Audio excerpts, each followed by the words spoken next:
Bienvenidos. Esto es Fuera de la Caja. Yo soy Macario Esquetino. Le agradezco mucho que me escuche para platicar nuevamente de estos temas de largo aliento. Nos quedamos en la ocasión anterior hablando sobre izquierda y derecha y cómo mi interpretación es que ambos lados del espectro, en realidad son muy parecidos, no solamente en los casos extremos donde encuentra uno totalitarismo, tanto en el comunismo como en el nacionalismo y el fascismo, sino en general. Y la razón es que quienes se ubican en estos dos lados, lo que quieren es regresar a esta vida colectiva y no les gusta la percepción individualista del mundo. ¿De dónde viene este fenómeno? Le había yo comentado desde que empezamos a vivir juntos en grandes grupos hace 15,000 años. Lo hicimos utilizando como referencia del grupo algo que estuviera en otra dimensión, algo trascendente. Eh, Esto fue evolucionando en el tiempo, algún día lo platicaremos con más detalle. Sin embargo, empieza a derrumbarse de una manera muy importante a partir de la aparición de la imprenta. No significa que antes no hubiera existido ideas contrarias a la cuestión trascendental o a la existencia de dioses. Las hay, sin duda, uno puede encontrarlas en la India, lo puede encontrar en lo que llamamos la Grecia de la antigüedad, lo puede uno encontrar en China incluso, en muchas partes, pero en ningún lado logra esta idea de la no existencia de Dios mantenerse mucho tiempo y convertirse en el eje sobre el cual se construye una sociedad. Esto solamente ocurre a partir de la invención de la imprenta. Probablemente por la rapidez con la cual se pueden mover ideas que nos permiten aprender de quienes ya murieron, de quienes están con nosotros, enfrentar unas ideas con otras, y ahí es cuando nos damos cuenta que la idea de Dios pues es una entre muchas y no necesariamente habría que construir la sociedad alrededor de esta idea de Dios. Esto es lo que ocurre, insisto, a partir del siglo XVI en Europa, no ocurre en otra parte porque ahí es en donde la imprenta tiene éxito. Ya sabe usted, la imprenta la inventaron los chinos, los tipos móviles los inventaron los coreanos, pero en donde esto funciona como una vía totalmente distinta de comunicaciones en Europa, debido al alfabeto latino, que permite hacer todo tipo de libros con un grupo muy pequeñito de caracteres y le da sentido a la impresión de libros. Entonces empezamos a discutir muchas ideas y vamos tratando de encontrar cómo podríamos vivir juntos, perdón, sin necesidad de tener esta idea trascendental. Se van generando distintas formas de entender el mundo. Uno puede decir que son un poco, se pueden asociar a la región en donde se empieza a discutir, porque a pesar de que uno puede leer libros de los griegos y de los romanos y de quien usted quiera, hay un efecto importante del grupo con el cual se discute, de manera que se hacen unas escuelas que podríamos llamar nacionales, que van a tener cierta forma de interpretar las cosas y van alimentándose a sí mismas más de lo que aprenden de otras. Por ejemplo, entre los anglosajones, esta discusión no va a tener tanto impacto porque el pragmatismo anglosajón, no la escuela filosófica que se llama pragmatismo, sino la costumbre de los anglosajones de ser prácticos, los lleva a simplemente no discutir el tema y empezar a concentrarse en cómo construir la sociedad, cómo debería funcionar. Y esto es Hobbes, esto es Locke, esto es Hume, esto es Stuart Mill, que en el transcurso de 300 años van encontrando formas de construir la sociedad sin depender de esta visión de otra dimensión o esta visión trascendental, pero no la discuten. No se ponen a discutir si Dios existe o no, simplemente hacen caso omiso de él para o ella, para concentrarse en cómo habría que construir la sociedad. Y esto es lo que van construyendo ellos durante mucho tiempo. Esta visión tiende a estar más cercana a lo que ocurre en la realidad, a lo que ocurre en todos los días, y por eso se les llama entre los filósofos los empiricistas, los que tienen que ver con lo empírico, lo que se ve, lo que se toca. Del otro lado, los franceses van construyendo la idea racional o racionalista. Es el señor Descartes diciendo pienso y por lo tanto sé que existo. Descartes no se deshace de Dios y no lo hace por una razón muy respetable, lo hubieran quemado, entonces prefieren no hacerlo, a pesar de que su conclusión lo llevaría a decir, bueno, finalmente no existe más que una sola cosa, no hay una existencia dual de alma y cuerpo, debería ser solamente el cuerpo. Eso no lo va a hacer Descartes, lo va a hacer Spinoza, como lo habíamos platicado, Spinoza lo hace a escondidas, porque si no también lo tatemaban. Descartes no quiere llegar a ese enfrentamiento, y entonces pues él es el padre del dualismo moderno, digámoslo así, esta visión continua de alma, cuerpo. Ahora en tiempos recientes le dicen espíritu para que no tenga connotación totalmente religiosa, pero en el fondo lo es. Entonces, estas distintas escuelas van tratando de construir una explicación del mundo que, sin depender por completo de Dios, permita construir una sociedad. La escuela alemana no tiene mucho éxito tampoco. Kant no logra deshacerse de Dios. Hegel le cambia de nombre y le llama el espíritu para que no haya bronca. Marx, que tenía una muy mala opinión de la religión, a final de cuentas acaba haciendo lo mismo, y lo trascendental lo coloca en el sujeto de la historia, que va a ser el proletariado, y con eso se construyen las religiones laicas del siglo XX. Y es precisamente en el siglo XX en donde hay este gran enfrentamiento entre la izquierda, que quiere reconstruir una comunidad centrada en el proletario, la derecha, que quiere mantener una comunidad alrededor de la religión, y en medio un montón de personas que no están convencidas de ninguno de los dos lados, y que la verdad son los que acaban haciendo la mayor parte de la chamba. Por ejemplo, para tratar de encontrar una mejor forma de vida para quienes trabajan, para los trabajadores, los proletarios. Las ideas de los socialistas utópicos consistían en tratar de crear estas comunidades tipo comunismo cristiano original, como se dice en las leyendas, que no funcionaron en ningún lado. Aquí en México incluso se instalaron algunos de estos, se llamaban falansterios, grupos comunales que iban a tener mucho éxito, algo similar a lo que después van a ser las comunas hippies en los años 70 en varias partes del mundo. En ningún caso esto funciona. Los ingleses, otra vez, anglosajones, pragmáticos, lo que van haciendo desde fines del XIX y sobre todo en la primera mitad del siglo XX es ir construyendo soluciones prácticas a los problemas de los trabajadores, que es lo que a final de cuentas vamos a llamar estado de bienestar.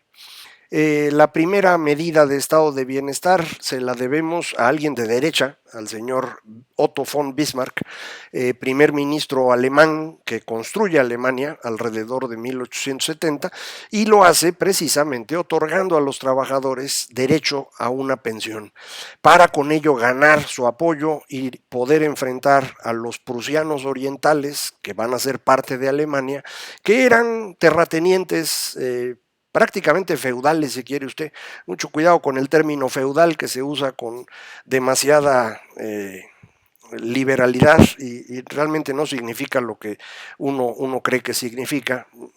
Le debemos este mal uso del término otra vez al señor Marx, que para diferenciar lo que él estaba viendo aparecer contra lo anterior, a uno le llama capitalismo y al otro le llama feudalismo. Pero hay una gran cantidad de formas distintas de producción previas a lo que llamamos capitalismo, que no todas coinciden con lo que los historiadores llaman sistema feudal. Otro día vamos a platicar de eso, sobre todo para tratar de definir bien lo que es capitalismo, porque esto lo usa todo el mundo y lo usan normalmente muy mal porque no está claramente definido. En cualquier caso, los ingleses, a partir primero de lo que había hecho el señor Bismarck, pero sobre todo por la forma como habían ido construyendo sindicatos en Gran Bretaña, empiezan a construir sistemas de políticas públicas exitosos para los trabajadores, que son el estado de bienestar, educación, salud, seguridad social asociados al empleo, una brillante idea para ese momento en el tiempo y un problemón para la segunda mitad del siglo XX, cuando la industria empieza a ser menos importante y los servicios se vuelven más importantes, porque entre los servicios, el tener un trabajo de toda la vida no es tan sencillo. Y entonces, si yo tengo asociado a mi empleo el salud, educación y seguridad social, cuando me muevo de empleo puedo perder todo. Entonces empieza a complicarse mucho el asunto al final para resolver esto. Va perdiendo fuerza los sindicatos conforme hay menos utilidad de esta asociación porque hay menos empleo industrial y los únicos sindicatos que se mantienen, no los únicos, los más importantes sindicatos que se mantienen a fines del siglo XX y principios del XXI son sindicatos asociados a funciones del gobierno, los sindicatos de maestros, los sindicatos de trabajadores del sistema de salud, y esos son un problemón porque a diferencia de un sindicato en una empresa donde la empresa y el sindicato tienen una vida común, en el gobierno el sindicato tiene una vida de largo plazo y el gobierno se va sustituyendo cada 4, 6, 8 años, de manera pues que nunca tiene la fuerza suficiente el gobierno para controlar a un sindicato. Y los sindicatos acaban abusando del gobierno, que pues no tienen empacho en aguantar el abuso porque se lo traslada a usted que es el que paga impuestos y ya estamos metidos en un problema con eso en todo el mundo, no me estoy refiriendo a México. Bueno, este proceso de construcción del estado de bienestar no ocurre ni por la derecha que quiere mantener los privilegios de ciertos grupos, ni por la izquierda que impulsa al proletariado. Ocurre por los pragmáticos que están buscando soluciones concretas a problemas concretos, que no están en el cuento este de si la comunidad o no comunidad. No, mano, yo lo que necesito son protección a los trabajadores, la oportunidad de que sus hijos puedan estudiar, la oportunidad de que haya un sistema de salud que los atienda a todos de una manera razonable. Y eso es lo que se va construyendo. Derecha e izquierda no hacen eso. Derecha e izquierda lo que quieren es construir una forma de vida distinta, que no es una forma de vida recomendable. Suena bonito en ambos casos, depende de lo que a usted le guste, pero de un lado le ofrecen que la revolución va a hacerle justicia y todos van a vivir muy bien. Y del otro lado le ofrecen que lo que usted conoció de niño, los valores de su familia se van a mantener en adelante y no va a tener que estar sufriendo porque los jóvenes peludos hacen cosas que a usted no le gustan. Para los dos tienen su atractivo, pero los dos están ofreciendo cosas que no se pueden hacer, que son imposibles, que son utópicas, no van a ocurrir jamás. Pero es bien difícil discutir esto porque ellos ofrecen soluciones utópicas y no comparan con soluciones posibles. Cada vez que uno discute alguna de estas cosas con gente de izquierda o gente de derecha, lo que van a proponer ellos es, no, pero vamos a vivir mucho mejor bajo este esquema, porque mira, todo el mundo va a tener acceso. A ver, espérame, ¿cómo vas a lograrlo? No, es que esos son detalles, no es que sean detalles, ese es el problema. Si supiéramos cómo lograr que todo mundo viviera con una gran cantidad de recursos, sin problemas en educación y salud, con pensión abundante, hombre, ya lo habríamos hecho. El asunto es que no hay una solución a eso. Lo que tenemos son recursos limitados que tenemos que ir asignando cuidadosamente, tratando de que las cosas más o menos funcionen. Y no podemos comparar un esquema utópico con una solución real, porque la utopía siempre va a ganar, hasta que se hace realidad y entonces todo el mundo sufre. Pero cuando eso ocurre ya se perdieron 10, 20, 30 años, generaciones enteras que apostaron a una cosa que no iba a funcionar. Pero no aprendemos porque en el fondo, insisto, los seres humanos tenemos esta gran preocupación de que queremos que la vida tenga sentido. Queremos que esto nos lleve en una cierta dirección, que haya algo al final del camino. Y de eso hemos vivido 15,000 años, construyendo sociedades alrededor de estas ideas, que puede ser el libro de los muertos de los egipcios, o pueden ser los cuentos de Proserpina en las épocas de los griegos, o puede ser el paraíso que tenemos inscrito en las enseñanzas católicas, puede ser lo que usted quiera, pero todos son cuentos que no tienen realmente utilidad más allá de convencerlo a usted de estarse en paz, porque eso es para lo que sirve. Pero si no tuviera usted ese cuento, usted tendría que enfrentarse a algo terrible. Lo que pasa depende de usted. No por completo, hay un montón de cosas que usted no tiene control y tiene que irse adaptando a estas cosas de las que no tiene control, y eso es lo que se siente feo. Es decir, el problema de fondo es nuestra dificultad como seres humanos de entender que hay muchas cosas que no podemos controlar y que las pocas que podemos controlar son responsabilidad de nosotros. Eso es horrible. Si en cambio mejor ponemos a la vanguardia del proletariado, que sea la que nos resuelve los problemas, y si falla, pues ellos son los culpables, ¿a poco no se siente uno más tranquilo? Si no le gusta la vanguardia del proletariado, pues ¿por qué no ponemos al Vaticano? Y si no le gusta el Vaticano, pues que sea el Dalai Lama. El caso es que sea alguien más, el que tenga la responsabilidad de lo que me está ocurriendo a mí. Si la responsabilidad es solo mía, insisto, con todas las deficiencias que todos enfrentamos, hay unos más guapos que otros, unos más altos que otros, hay personas con grandes capacidades y otras con menos, y hay personas que nacen en condiciones que les van a hacer la vida muy simple, mientras que otros tienen que hacer esfuerzos extraordinarios simplemente para poder comer todos los días. Eso no está en manos de nosotros. Ahí están las cosas y frente a eso nosotros tomamos decisiones y esas decisiones sí son nuestras y lo que ocurra es nuestra responsabilidad. Pero eso, insisto, nos quita todo el consuelo. Y sin consuelo a los seres humanos nos cuesta mucho trabajo vivir. Y esa es la razón por la cual fuimos inventando todo esto. Y es lo que nos ha permitido funcionar en grandes sociedades, pero es también lo que nos genera estos ciclos continuos entre regresar a vivir en comunidad, a tratar de construir las cosas de forma individual. Cuando nos movemos al espacio individual es cuando generamos más crecimiento económico, más comercio, más generación de riqueza, por lo tanto mayor reducción de pobreza. Y es en ese momento en el que empezamos a darle más importancia a las personas y le damos derechos humanos y empezamos a construir sistemas democráticos. Así ha sido desde el siglo XVI. Pero esos periodos en los cuales actuamos de esa manera van generando cada vez más una sensación de angustia en la población, porque no está entendiendo bien qué pasa y tiene miedo, siente que el control de su vida no está en sus manos, sino que está fuera de ellos. Y esto, en el momento que empieza a haber una duda sobre lo que ocurre, se convierte en una gran sensación de angustia y nos lleva a otra vez tratar de agruparnos alrededor de ideas que estén disponibles en ese momento, a buscar líderes autoritarios, irresponsables, agresivos, porque ellos nos van a defender. Bueno, pues esto es exactamente lo que ocurrió en el siglo XVI con la Reforma, en el siglo XVIII con el Romanticismo, en el siglo XX con las filosofías del comunismo, el fascismo, el nacionalismo, y hoy con lo que llamamos populismo. Exactamente eso. Y es un problema que no podemos resolver, es un fenómeno que tenemos que ir tratando de entender mejor para empezar a resolverlo, pero dése cuenta de por dónde va la solución. La solución va por darnos cuenta cada uno de nosotros que tenemos que tomar decisiones y hacernos responsables de ellas. Convencer a las mayorías de que lo hagan es muy difícil.